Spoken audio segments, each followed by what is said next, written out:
हजुर, आज फेरि म तपाईहरुको बीचमा एउटा सानो खण्ड लिएर आएको छु। परमेश्वरले दिनुभएको धेरै आशिषहरु मध्ये एकजना पवित्र आत्मा परमेश्वर हुनुहुन्छ भने हामी जान्दछौं। अनि पवित्र आत्मा परमेश्वरले हामीलाई यही कुरा सिकाउनुहुन्छ कि हामी जुनसुकै परिस्थितिमा जुनसुकै अवस्थामा भए तापनि परमेश्वरसँग रहनु, कि परमेश्वरको आज्ञामा रहनु, उहाँको आज्ञा उल्लङ्घन नगर्नु। किनभने परमेश्वर हामी सबै जातिहरुको लागि रक्षक हुनुहुन्छ अनि सबै जातिहरुको प्रेम हुनुहुन्छ। उहाँ पवित्र आत्मा परमेश्वर हुनुहुन्छ।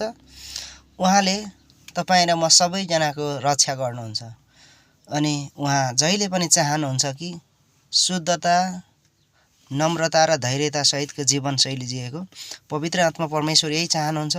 हरेक मानिसमा पवित्र आत्माले वास गरोस्, कि पवित्र आत्माद्वारा मानिस छुटकारा पाओस्, मानिसले जीवन पाओस्, अन्त्यमा मानिसले स्वर्ग राज्यमा प्रवेश गर्न सकुन् भन्ने धारणा राख्नुहुन्छ पवित्र आत्मा परमेश्वर।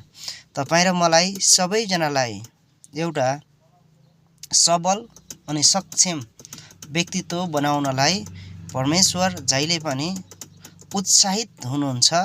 यस कारणले गर्दा आज हामी सबैजना उहाँको चरणमा जाउँ, पवित्र आत्माले भर्यौं, कि पवित्र आत्मा तपाई र ममा प्रशस्त रहोस्, जुन कारणले गर्दा तपाई र म परमेश्वरको निगाहबाट कहिले पनि टाढा बन्नु नपरोस् भन्ने हामी चाहनुहुन्छ र हामी पनि त्यही चाहन्छौं। परमेश्वर हामीबाट कहिले पनि टाढा होइन, तर परमेश्वरको प्रेममा, परमेश्वरको दयामा, परमेश्वरसँग सँगसँगै रहिरहन हामी यही नै चाहन्छौं कि परमेश्वरसँग रहने मानिस कहिले पनि दुखी हुने छैन, दण्डित हुने छैन र ती मानिस कहिले पनि पछि पर्ने छैन। यही नै कुरा परमेश्वरले तपाई र मेरो निम्ति दिनुभएको आशीर्वादको कुरा हो।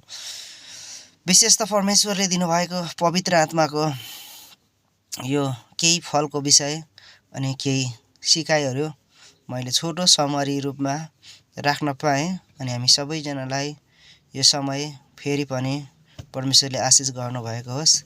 आजको दिनसम्म परमेश्वरले ममा, मेरो परिवारमा गर्नुभएको भलाइ, शान्ति, सुरक्षा र सबै कुराहरुप्रति परमेश्वरलाई कृतज्ञता ज्ञापन गर्दै आजको छोटो मेरो यो कुरालाई यही अन्तिम गर्न चाहन्छु। हस्त, जय मसीह।